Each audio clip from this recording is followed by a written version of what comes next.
गुट्टी जहाज तामी बारे नहीं है कि साढ़े बच्चे फाके रौंदे स्कूलें अस भुक्खें भेजने माल साढ़ा फाके रौंदा आपूं फाके रौह्ने कपड़े साढ़े उ'नें बूटें गै रेही असें थ्होंदा केह् ऐ साढ़े पल्ले कुछ नहीं पौंदा 3 म्हीने खुट्टियां अंदर होइयै पेदियां हून अगर ठंडी गिल्ली खुट्टी केह्ड़े ग्रां आए तुस अस ध्याड़ी दा रामनगर ध्याड़ी लाए हाँ अच्छा अच्छा ते फ्ही आखदे जी एह् खुट्टी थोड़ी जी खुल्ली खुट्टी है बरसात जाती है मौका खुट्टी सख्त कुरबानी है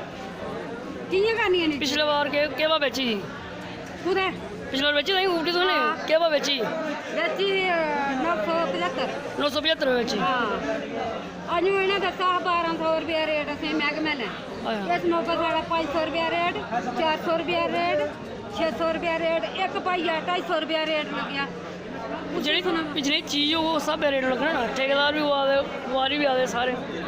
दे है ना अब खुट्टी ये नहीं खुट्टी है ये नहीं खुट्टी है जगह 250 रुपया रेट लगा ये नहीं खुट्टी है। लाजवाल उर्दू न्यूज़ यूट्यूब चैनल को सब्सक्राइब जरूर करें और बेल आइकन पर क्लिक करें। बेल आइकन पर क्लिक करने से आपको ताज़ा तरीन खबरों की फौरी जानकारी मिलेगी।